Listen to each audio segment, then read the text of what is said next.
Hey everybody, this is Daniel Kaplan here. So, in this video, I'm going to be diving into the harsh reality of why you suck at building an overseas cold calling team. So, I'll be giving you the under the hood breakdown of our 300 plus person cold calling army. So, really quick, little about me. I'm one of the co-founders over at No Accent Callers. We are one of the largest overseas cold calling teams within the real estate niche, as well as a bunch of other verticals. So, I'll be giving a breakdown as to how we built our infrastructure, what our team, what our process, essentially just giving you a quick high level overview of essentially how we build our cold calling teams and what are the most important things to consider. So we're breaking down why most people suck at building overseas cold calling teams.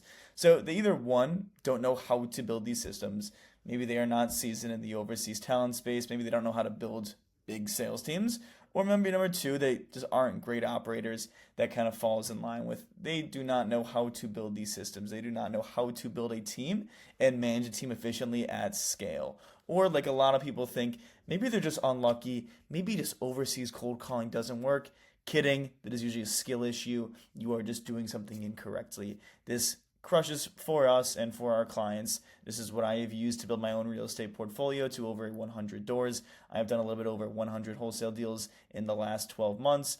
I think it's about like 113 now, pacing about 120 this month. And yep, so I'll be giving a quick breakdown. What are these core systems that we are doing and why most people suck and why we are crushing it with building these teams. People tend to overcomplicate this process, but honestly, it is pretty simple. We kind of break it down into three buckets. You have your talent, you have your data, you have your dialer, and then the kiss of death for most people is you have these three things, then it's the ongoing management. How do I actually manage this team? For a lot of people, building this is actually the easy part, in my opinion. The hard part is being able to manage this and do this correctly and run a team efficiently.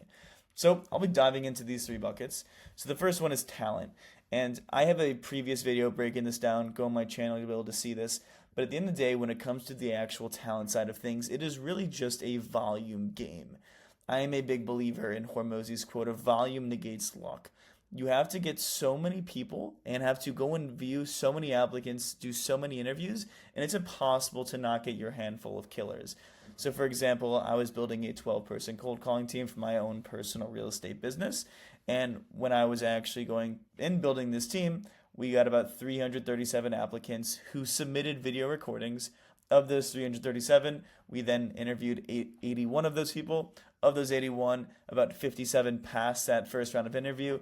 Then I put them through a gauntlet, and of those 57, I was left with my 12-person cold calling team. And as you can see, I kind of dive into what is my training process, how I take these individuals from zero into being an absolute killer on the phones. I've got a deeper breakdown on this in a different video, so I won't bore you guys too much with this. But in short, it is just a volume game. You need to make sure that you are taking in as many people as humanly possible, putting them through a rigorous training process, screening out the individuals that are not doing well, and build your SEAL Team 6. I am a big believer in hire fast, fire faster. So build your team, build your people, but make sure that you are running a tight ship and also make sure that you have backup candidates to go and fill in to remove your underperformers who are on your cold calling team. So again, the talent is the foundation of everything. I know I'm being short with it and ran through it fairly quickly, but at the end of the day, the talent is the foundation of everything. If you have callers who sound terrible, who are not good at sales, who are not good at communicating, who do not know real estate, everything else that you do is fair waste. Because you can have conversations with homeowners, you can have the best leads in the world, but if the individuals that are speaking with those prospects are garbage, failure is inevitable. It is impossible to scale and impossible to win. So do not overlook this part. This is the foundation of every single thing that you are going to build here. And this is something that we at No Accent Callers hyper obsess over. In total, we are doing around 2 to 4,000 interviews every single month, only to hire maybe 20 to 50 people. It requires massive amount of volume because most overseas talent suck.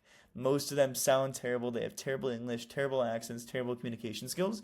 You need to screen through the garbage and find those little nuggets of gold. That is how you build a good team. So once you have your talent, now you dive into the data part. And this is the thing that everyone loves to overcomplicate it. This is only pertains for residential real estate. Commercial real estate, different beast, totally different ball game. You have two options here. Option one is you go super hyper niche data. Or option two is you go broad data. If you have some good alpha, for example, shout out to our team with DataFlick. We've got a massive partnership with them. We're able to kind of get a mix of both here. I don't get an affiliate fee. I just use them. I give them a lot of money. I get success with them. But anyways, you have two options here. Option one is the hyper niche data. And this is where you're getting the data that no one else is able to call. This is where you find a lot of your alpha, honestly. It is honestly a fairly overlooked thing. So by getting hyper niche data, you are trying to find two things. Number one is you want to find people who are hyper motivated. And number two, you want to find prospects that no one else is targeting. So for example, I've got a lot of buddies who, and including myself, I do this as well, we'll go and scrape directly from the county. So for example, you can go and find all the pre-foreclosure records, the probate records, the divorce records, and what you'll want to be doing is building a live scraper that is getting that data in real time. Those are the people who have the most pain and need to go and sell their property. They do not have a choice. People will usually go and pull a broad, like, high equity list, but that is not an intrinsic motivator to sell. For us, where I've always gotten my best deals is when there is that intrinsic pain. There is a massive need, and they need to get this property off their hands. So that is the value in getting this hyper niche data, because that is the most intrinsically motivated prospects you can ever talk to. The kicker here, make sure that you have good skip tracing, because I can go and get all this pre-foreclosure data, but if the skip tracing that I'm using is fucking garbage, I am not going to be able to reach any of those prospects, and it's all for a waste. And the next part is just broad data. Like, at the end of the day, our callers are making 1,500 to 2,000 phone calls in one session. In a 4-hour calling session, one caller will make 1,500 outbound phone calls and maybe connect to 100 to 150 people. You need a lot of data if you want to build the kind of cold calling engine that we build that produces results at scale and at a massive volume. So though getting niche data is amazing, when you are doing massive cold calling teams, you have to make sure that you have enough data so that you are not burning through your lists and you're getting terrible results. So you want a mix of both, because you want the motivated data, but you don't want to have too niche of a data set where you're going to burn your data within 2 days of dialing. So you want a mix of both. And honestly, when I have hyper niche data, I usually want to hit them with about 4 different touch points. So I'm calling them, I'm emailing them, I'm texting them, and I'm mailing them, versus with like broad data. Like if I'm pulling a 100,000 record list, for me, it's just a volume game. I just want to make as many phone calls, get as many conversations as possible. So when you're skilled, you get the mix of both. But for a lot of you new people who are just getting started with cold calling or building your first team, don't overcomplicate this part. This is the easiest part of the equation. If I were you, I would focus on the other 3 things, which is your talent, your dialer, and then your ongoing management. So now we're going to talk about the dialer side of things. This is my favorite.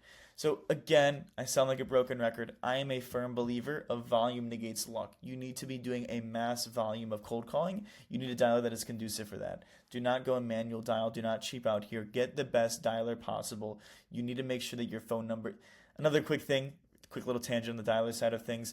Also make sure that you have adequate DIDs, so phone numbers. So for us, for each agent that we have anywhere from 25 to 50 phone numbers.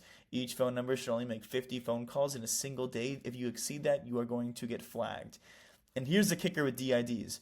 Your phone number is not going to get flagged as spam, but the carrier is actually going to flag the volume that you have. So if I'm calling it someone who has their provider as AT&T, AT&T can identify that that phone number made 50 phone calls or 100 phone calls in the last 2 minutes.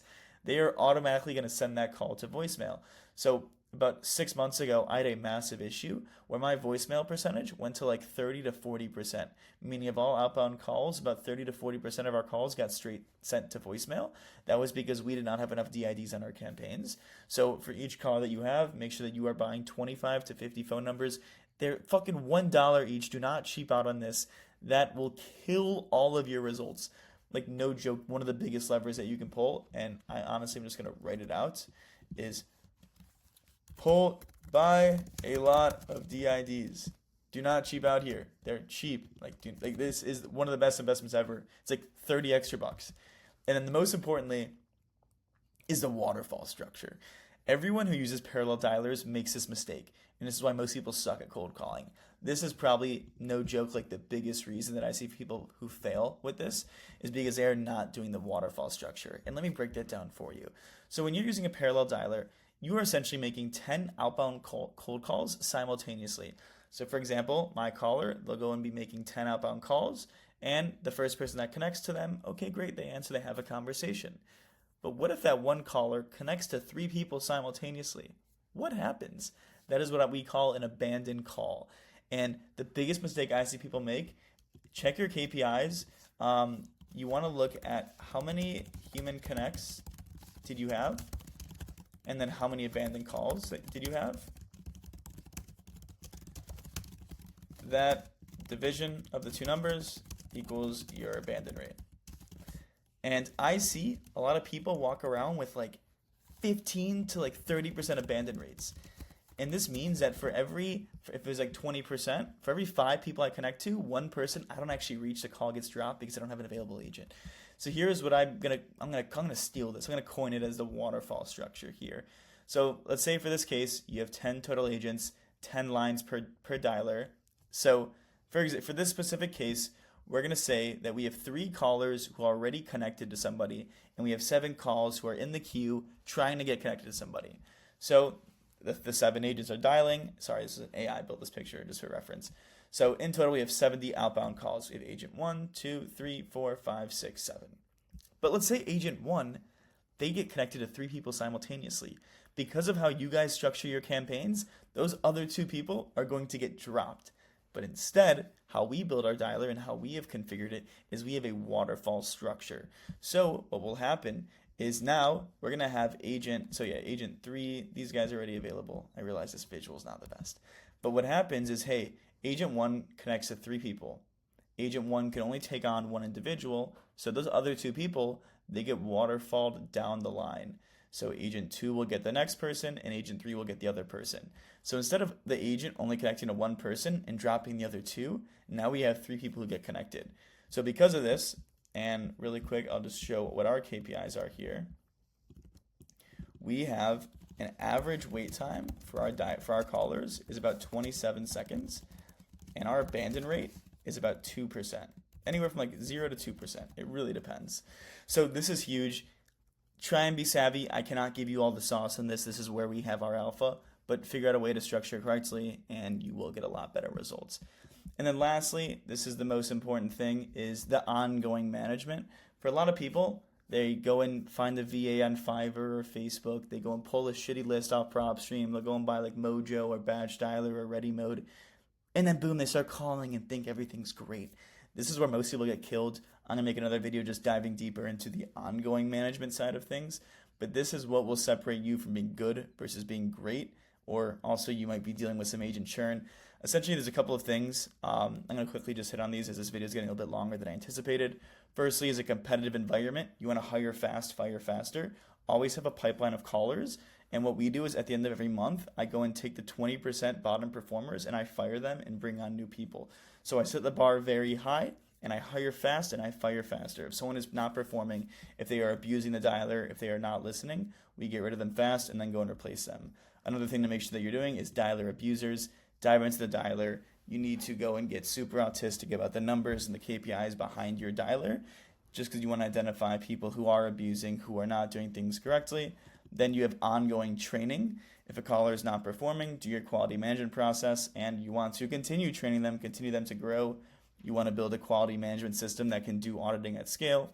Then lastly, build a competitive culture, build a culture of excellence. Do not get tire kickers. Do not get people who are not performing. So that is our process. That is how we are able to build so many calling teams and find so much success in the overseas cold calling space, specifically within real estate, but of course in other industries as well. I hope this was helpful. I hope you got some value out of it. If you're building a cold calling team, shoot me a text, comments below, or DM me on Instagram or Twitter, whatever you prefer. I love talking about this stuff, so would love to connect on it.